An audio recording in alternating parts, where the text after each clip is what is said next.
right. Welcome, everyone. This is Breath of Life Conversations. And today I have Chris Mamone in the house, and we're going to have a conversation. I don't know exactly where it's going to go because you guys, I made a promise to myself and to all of you listening and watching that this was going to be the real me, the real authentic me. You were going to get the spice, you were going to get the profanity sometimes, you were going to get what irritates me, what lights me up and what's passionate, and I really wanted guests who were going to feel that same way. And I feel like I landed with this particular guest. He has some experience in some mental health and grief work, but I'm not, before I go too far, I am going to let him introduce himself, tell you what he's all about, and then we're gonna see where this goes. All right. Chris, please tell us who you be and what you do. I'll share with your audience. My name is Chris Mamone, as Abigail said, and I'm an acceptance coach. And I get asked all the time, what is that? And so, what I do is I help people through grief, loss, and trauma to discover their self-acceptance and step into their personal power. And one of the first stages of being able to get to that place is acceptance. When we go through heavy loss, heavy grief, heavy trauma, it's a very dark place at times. And oftentimes we have to get to that place of saying, I accept this for fully what it is, not what I think it is, to free myself from the burden of the pain of that so that I can move forward and create a new inspired life by carrying my grief forward with me. So I help people on a journey of personal transformation. Love that. When did you realize that that was the calling? Or I guess the first question I really should ask is that your calling? Is this your calling, or is this something that is what your audience and what your people need right now? And is there something else that is kind of percolating underneath there that you are like, I can't wait until they're ready to burst into this new thing? Because sometimes that happens to us, right? Like Oh yeah, sometimes we have to definitely. accept like where our people are, and they, move with us, right? They grow and move with us. Yeah, I will share this with you guys, a little bit of my backstory, and it's pretty quick. But in 2020, I watched my grandfather pass away in front of me from cancer. 2 years after that, after struggling with infertility for 12 years, my wife and I got pregnant with our first son, and his heart stopped the day before he was supposed to be born. So I went through a stillbirth loss 2 years after watching my grandfather die. And long story short, I had been doing coaching since 2017. So I've been in the coaching space quite a bit for personal reasons. That I always wanted to be a coach all through this event that I went through. And so, as one of my podcast guests that I'm really good friends with said to me, he said, grief chose you and you chose it. You guys found each other. And so, if I was to sit here and have this conversation with you guys 5 years ago and you said, hey, Chris, would you be helping people in the grief space? I'd be like, no, why would I do that? That's outside my realm. But here I am, right? Life chooses our path for us, and I think that all of these things happened for me. They didn't happen to me. And so I'm happy to be in a space that through personal experience, and I've gone through a lot of hardships as I just shared with you guys. I've got the skills and knowledge to help people navigate through grief, and I'm teaching people how to break free of societal norms and societal stereotypes about grief and how we navigate that, to help people be more authentic with themselves and use grief as something to lift them up and move them forward, not something that holds them back or that they have to hide. So it's been a very powerful journey. That definitely would be how I would describe that of chose you, you chose grief. It does make me wonder though, why, I mean, I know that you said a little bit in the beginning, like that for you, it feels like acceptance is where it all starts, and that's why you call yourself an acceptance coach instead of a grief coach or a grief counselor. Can you say a little bit more about that? Like Definitely. why the acceptance instead? I think in today's world overall of things, and I've seen this happen in the last 5 years, going through what I've gone through and many other aspects of life, that there's a big victim mindset going on in the world today. A very like, why me? Why did this have to Yeah, be there me? Why is. did this have to happen to me? Why am I so weird to everybody else? Why am I so different? When we start asking that why question, we're always blaming something, whether that's ourselves or outside environment. We're always blaming something. And I'm not saying, Mm. by the way, that you shouldn't do that because it's a very normal part of being a human being. We're human beings, we have emotions. We experience Mm. things. It's how it is. And I call things what they are. But what I'll say is acceptance means we walk away from that. We walk away from that victim mindset. We walk away from blaming everything outside of ourselves. And we just strictly look at that situation for what it is. And that doesn't mean, by the way, the word acceptance doesn't mean we like it and we agree to it and we take it, at what we think it is. We take this for what it is only. And that Mm. allows us, by the way, to become an observer, not a victim of our circumstance. And that allows us, by the Yes. way, take back our control, take back our power. We make decisions for ourselves, not letting other people tell us what to do or how to do it. And I want to empower people because I see so many lost people, not just that go through grief, but people in life in general, really at cause of their circumstances and really looking for people to tell them what to do and how to do it. I see it all the time. And I always Mm. tell people, you have the answers within. And so when I get asked all the time as a coach, do you tell people what to do? I say, that's the furthest thing from what I do. I ask people powerful questions. I get to provoke their mind because they have the answers inside them. I don't need to tell them what to do. I tell my Yes. clients, I tell my clients all the time, you're not broken. You don't need to be fixed. There's not a problem with you. You're trying to Mhm. process things, and sometimes it takes somebody to help you pull it out. That's all it is. Mhm. Yes. I find it interesting because like when and my listeners know my story, I'm not going to bore them with it, but I remember when I started therapy for the first time, the first thing that I said to my therapist when I walked in was, I am broken and you need to help me fix it. And it was the most powerful thing for me because like you were just saying, I know what was going on with me. I I didn't need anybody to tell me that my life in that moment and how my mind was processing was not not good for me. Not that it was, I don't I'm not even going to say that it would have been good for anybody else because I really don't like the idea that like that particular mindset at the time, it wasn't great. What would it be good for anyone? But it was it was me stepping up saying in my empowerment saying like, this is not how I want to be. This is not good for me. I don't have good relationships. I don't have a good outlook for myself, or I don't see myself having like a good future with this mindset. So in that case, like I am broken, but I agree with you. I wouldn't go around like telling people, "You're broken, let me help you. You're broken, you should seek help." Like coming from me with me saying that, it changed the game. But I find it fascinating though that there are a lot of people that need people like you and I, coaches, guides, whatever we want to call ourselves, right? To tell them you're not crazy, you're not broken. And I'm just curious, like, what are your thoughts around that? Well, you just gave a prime example of why I tell people they're not broken. What you just did, by the way, in the last 30 seconds is you said, I went to therapy and said I was broken, you need to fix me. That's the bullshit lie we tell ourselves, by the way. And I'm not trying to be mean, but that's what it is. Now, No. the thing that you Yeah. did after that, by the way, is said, these are the things going on in my life that I don't like. So what you just did is you Mhm. identified the problem areas of your life. You also said, by the way, these are things I don't like. That's a big, big step in personal growth. I love people to come to the doorstep like that because you've already taken 3 steps ahead of acceptance and said, this is my list of I don't like anymore.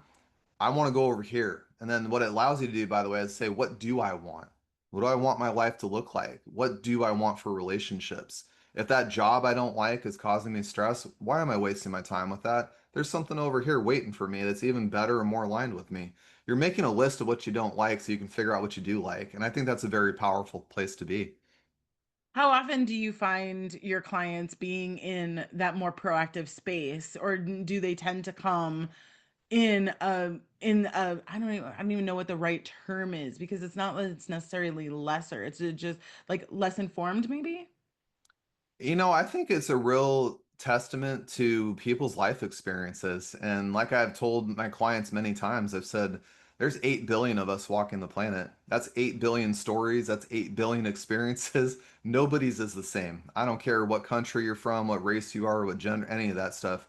Your experiences are your own, and your walk path of life is your own. Nobody else is going to have it. So, what I always say about that is that that uniqueness that you have is awesome because that's why we need somebody like a coach or a guide or a mentor to kind of see what we can't see. I call it the seeing person in the room full of blind people. Sometimes we happen to be blind to our own nuances of life or our experiences of how those beliefs and convictions came to us. Sometimes we're blind to that. It takes somebody to come along and say, hey, what made you think that way? Or, oh, why do you consider yourself broken? What causes you to feel that way? And then we'll oftentimes say those things like, well, I don't have great relationships. This job isn't really working out for me. I'm struggling with this. I'm fighting this. And that starts coming out naturally when we have somebody challenge us in the right way. Once people get aggressive about it or they ask a lot of why questions, it's very blame and accusatory, and our body will automatically go into defense. But when somebody comes across and says, what's causing you to feel that way, or how did this situation unfold? We're not asking blame questions. We're asking questions about yourself. And that gives you that opportunity to open up authentically and just say how you feel and say what you're thinking. And that's because it creates a safe space for you to just be you. I always tell people in my coaching, because I use this background in my coaching all the time, this is a safe place right here. You can call it Mm. whatever you want. I don't care if you want to say, this fucking sucks, or I'm just really sad and upset today. It doesn't matter what way it comes out. I always want people to be authentic to themselves because that's where the meat of life is. That's where all your answers are, by the way.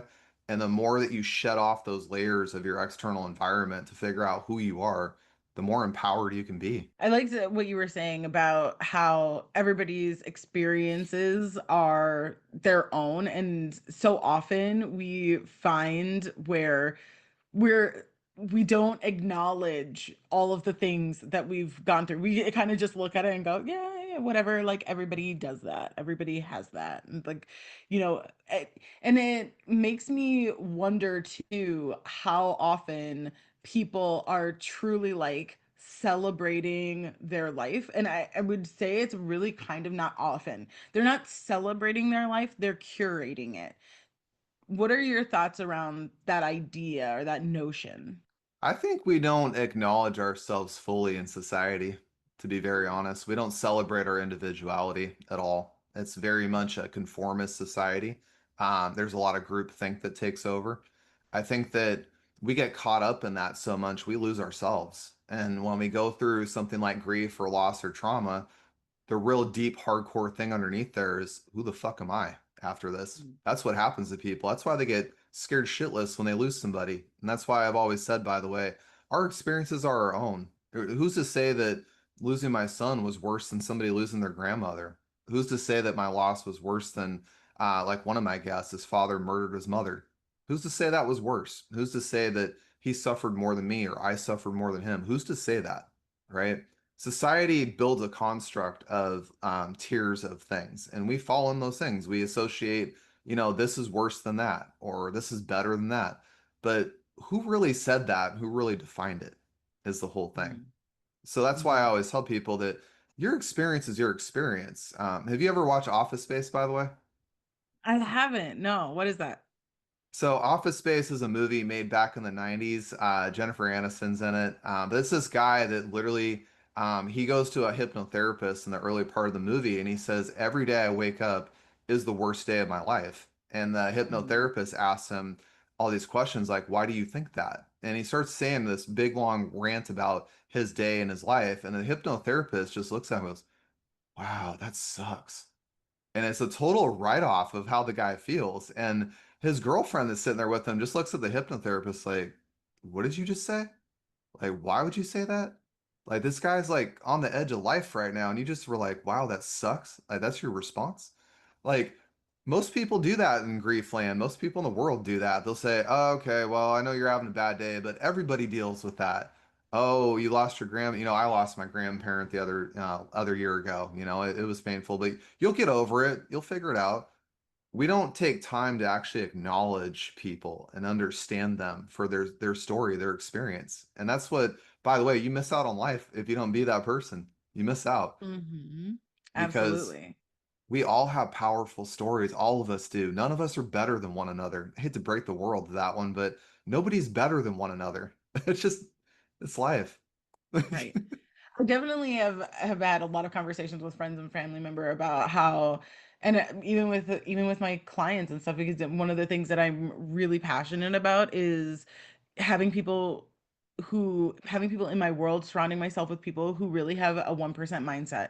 And I tell people a lot all the time, it's not necessarily about, having the most amount of money and being in like the top 1% financially or whatever. Or it's more about having a 1% mindset means that you set yourself apart from the sheeple or the whatevers, the people who are willing to just like settle for whatever. And one of the things I say is it's no shade, no pink lemonade to anyone. It's just that not everybody wants the same thing. And I think that you hit Mhm. on that idea again and again of everybody's experiences and why they're here is so individualized and so different. And you can look at your experiences and yourself as a problem, or you can look at it as like the biggest joy and gift to the world, or you can Mhm. sit here and say, you know what, I'm just different, and that's okay. You don't have to sit and make anything of it, because as soon as you subscribe some sort of value to anything, that's where people can tend to screw up, because now all of a sudden they're not just subscribing good value to things, they're subscribing bad value to things. That's a really powerful point.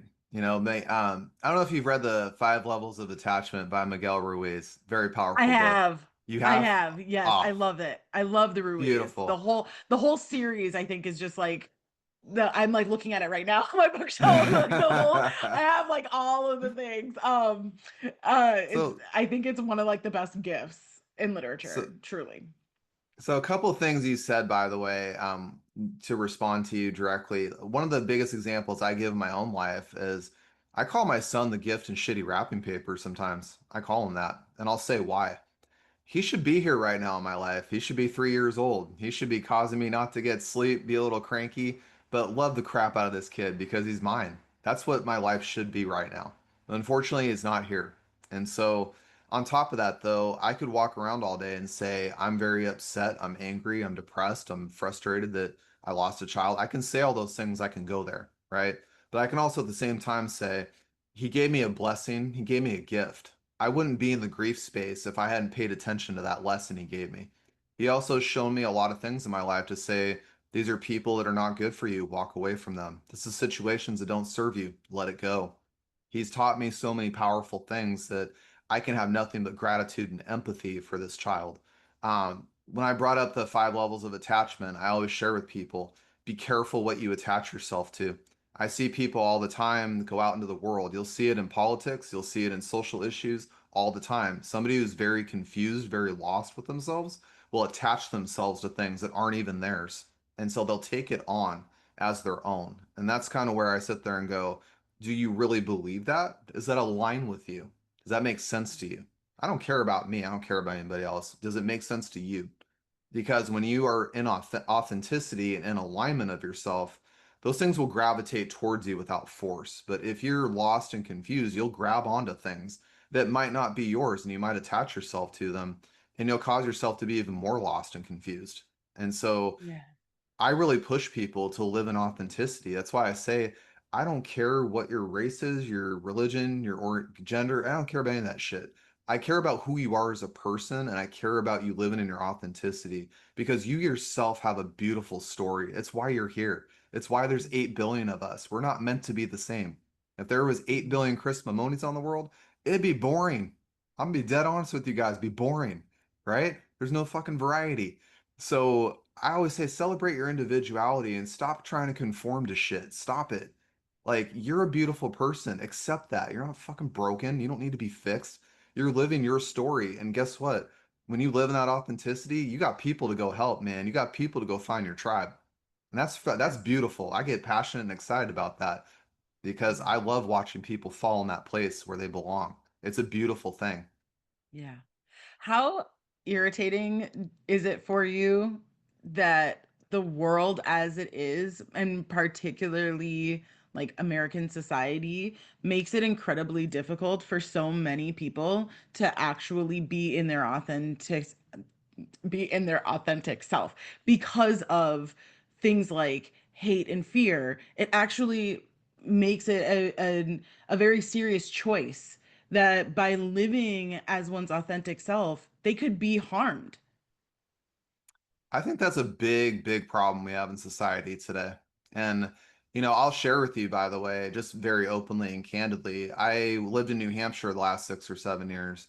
I recently moved to Washington State. I will share that the LGBT movement was not very big in New Hampshire. We didn't see a lot of the things that we see in Seattle, Tacoma, up in those areas. And so when I came back to Washington, it was almost like culture shock. We Yeah. also New Hampshire, by the way, is very predominantly white. We barely have black people or any other race out there. It's really trippy going from state to state. And so, like, when I moved back to Washington, I was like, whoa, like, we got a lot more culture here. Like, interesting. But to your point, this is what I'll say, by the way, is that there's going to be people you disagree with all the time in life. You're going to think they're weird or crazy or whatever it is. And by the way, those are your beliefs and your convictions in you, by the way. And those were oftentimes pushed on you by whoever you were around, who you were raised by, what school you went to, what friends you associated with. All those beliefs come out of certain places. So, what makes it hard, by the way, for people to, I think today, living with the hatred and fear that goes on in this country really is non-acceptance of other people. When I go to a coffee shop and I see, a girl with 5 piercings and yellow hair and wild shirt, whatever, does it just because we live our life differently, does that mean I need to have a belief system that there's something wrong with her? No, Mm-mm. no. Like you Mm-mm. do not need to have that belief.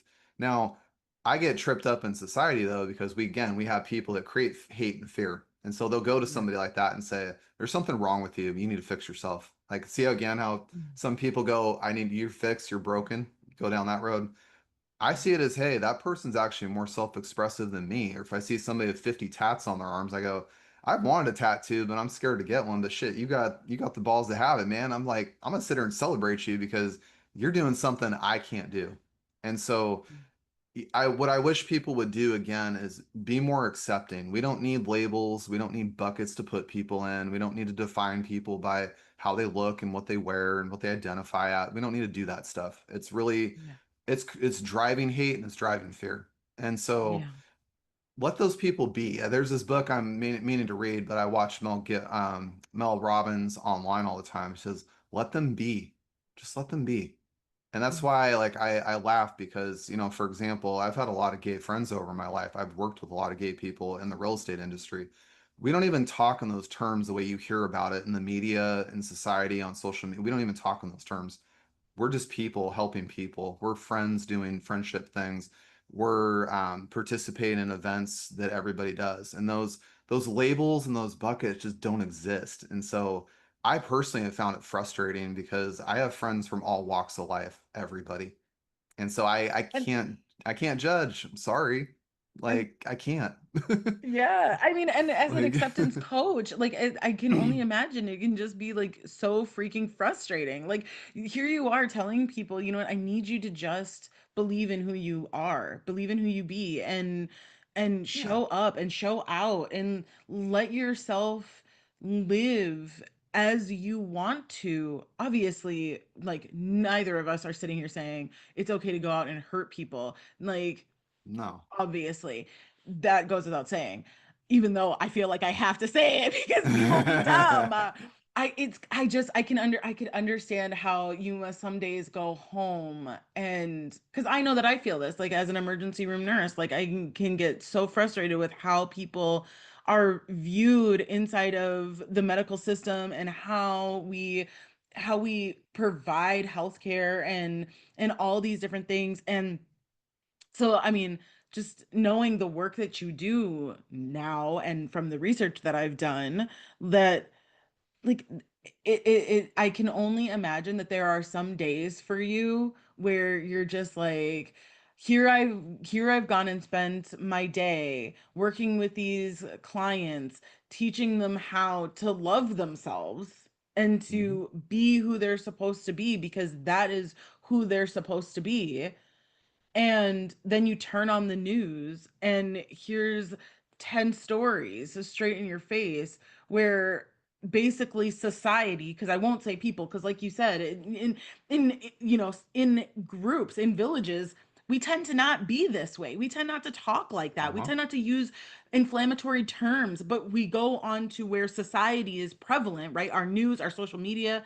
And here's a bunch of different examples of how being different, being authentic, being real is actually to your detriment. And I know that there must be some days where it must feel a little defeating. And I'm just curious, how is it that you combat that for yourself, especially as somebody who has gone through what you've gone through, and so you're already working on accepting yourself and accepting your circumstances and all these things, and you've gone through that process. How is it that you find yourself feeling like you're not on the hamster wheel? I'm gonna answer that one really simply. I've been off the hamster wheel since I was a kid. I've never fit in. I've had a hard time making friends. I've had a hard time holding a job down. I've never fit into that conformity thing because I've always asked, why are we thinking like this? It's like when I turn on the news and I all of a sudden hear, I think one of the best examples I can give, by the way, that's this. I hope this doesn't rub people the wrong way. I really hope it doesn't. But it's like the big movement right now with LGBT. I'll just say that it's very hard for me to watch that group of people push their agenda and problems onto other people like it's their fault for certain things. Now, what I want to clarify about that really quickly is there are people out there, by the way, again, societal norms.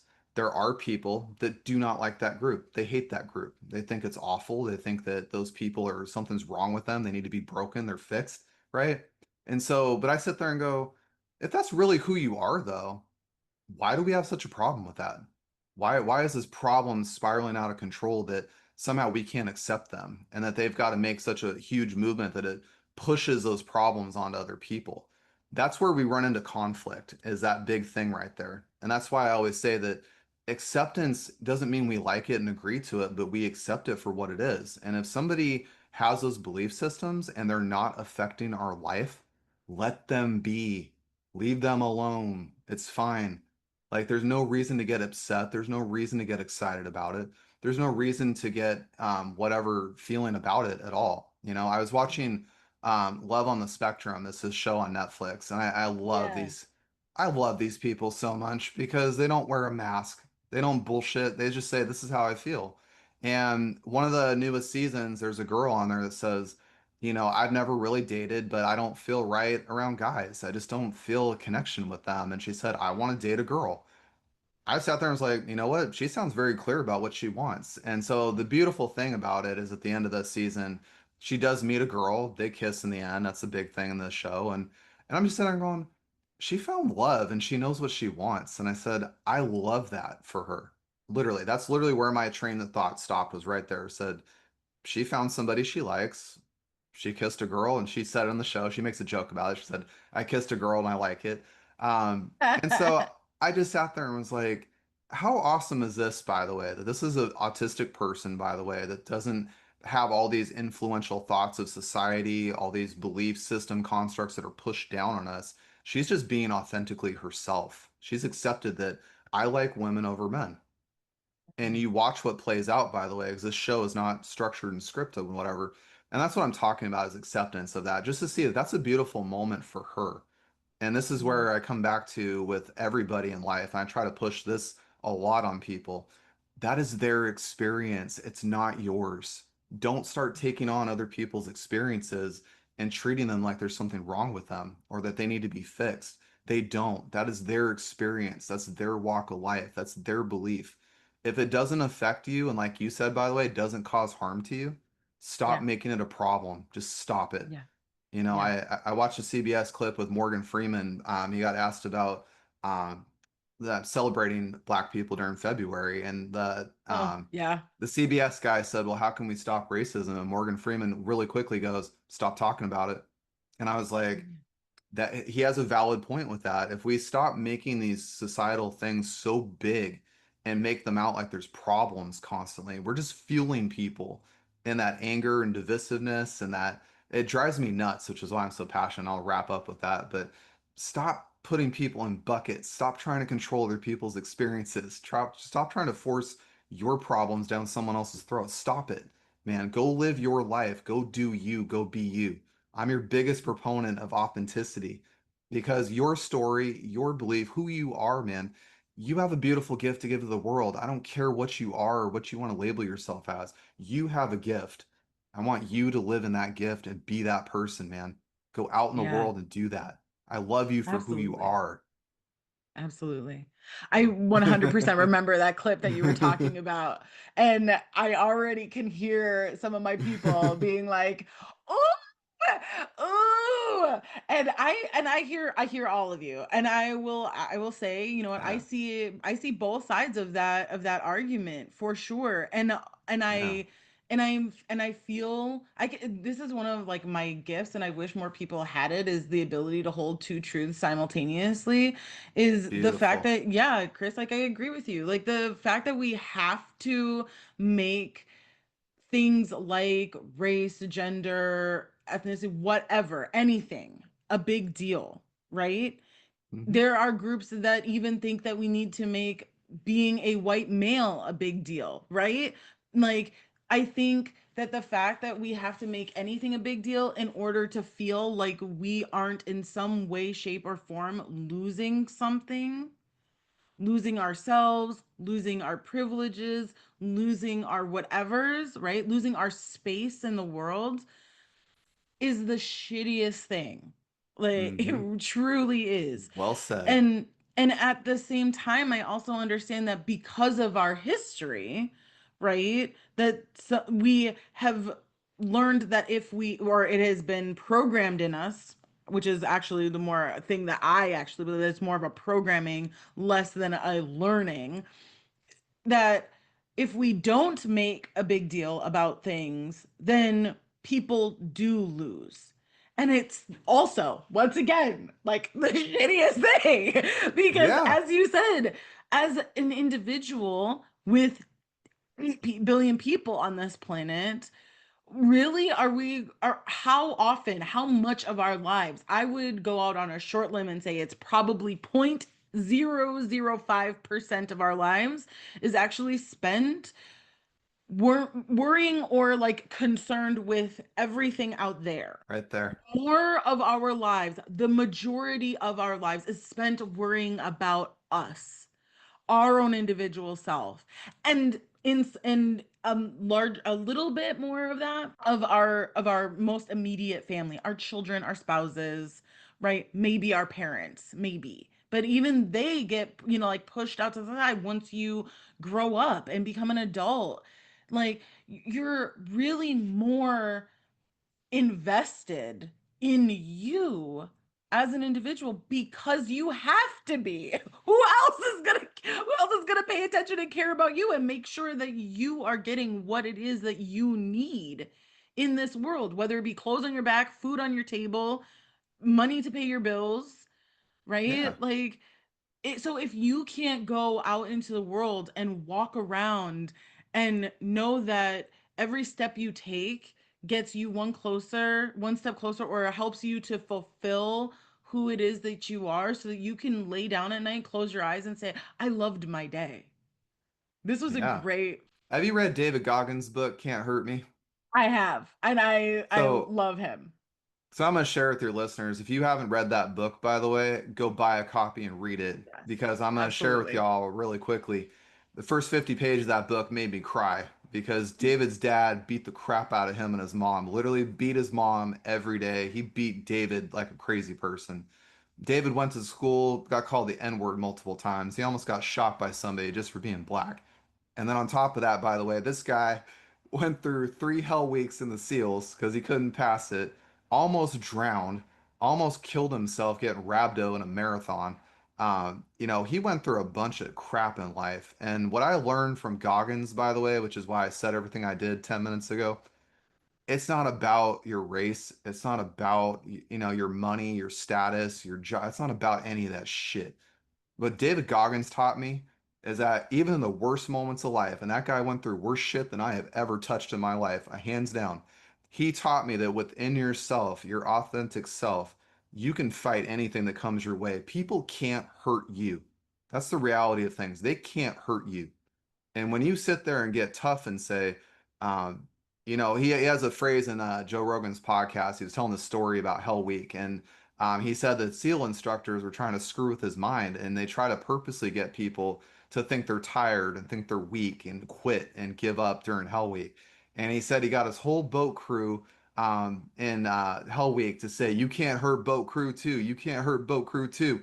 And he said we were all tired, we were hurting. It wasn't funny. Like we all wanted to give up. But he said the minute we started saying, "You can't hurt boat crew too," he said, you should have seen the look on these guys' faces. It looks like you took their soul.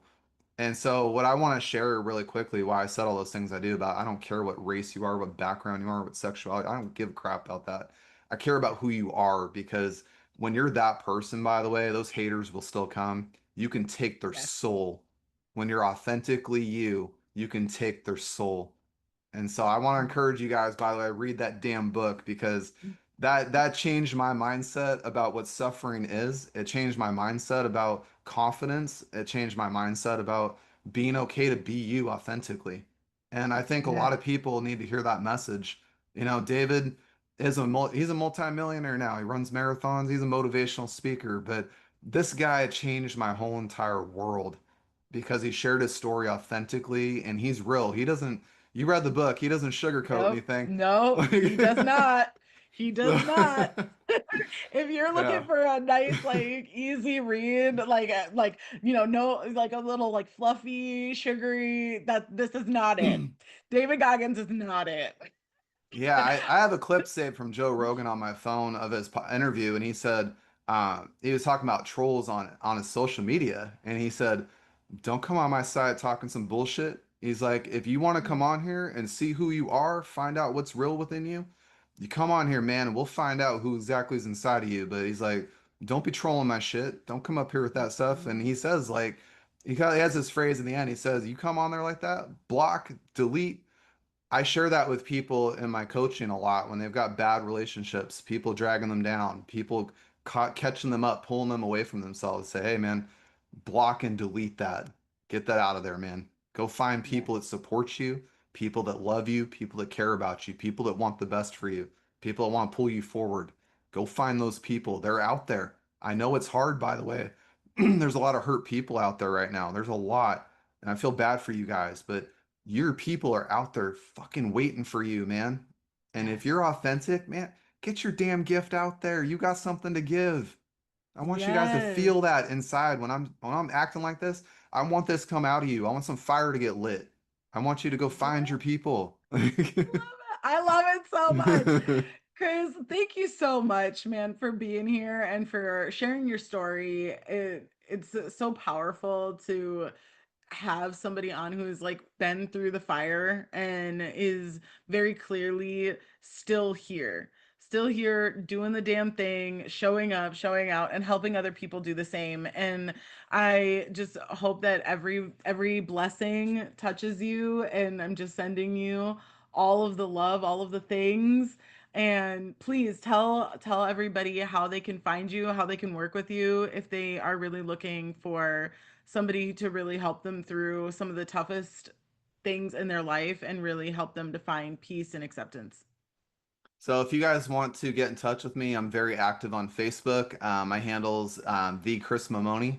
You guys can find me on there. I'm also on Instagram and TikTok right now. If you guys want to go to my website, learn more about my story and my background, you guys can go to empowergriefjourney.com. I also have a podcast, by the way, of people that have gone through some very rough circumstances of life. They've gone through some grief and loss and trauma in ways I've never experienced, and they share their story, how they learned to heal from it, and they're out there helping people in some big, powerful ways. So if you need a boost, check out my podcast as well. Abigail, thank you so much for having me as a guest on your podcast. You've been a terrific host today. I hope we can do another episode sometime and have you on my show, because Yes. I think you got a lot to give, a lot more to give. So let's give you another platform to do it. I'm there. All right, everyone. This has been Breath of Life Conversations. I am so, so happy that you are all here. Don't forget to check down in the show notes. You will find all of Chris's information down there, from his bio to where you can find him, the different links and all of that stuff. I highly encourage you to go and see what he's got to offer, and just support him. Just support him, because we have to support people like Chris, who are here to really show you what is important in life, what is important about you. More importantly, I think we touched on that so deeply. And yeah, we'll see you next time, guys.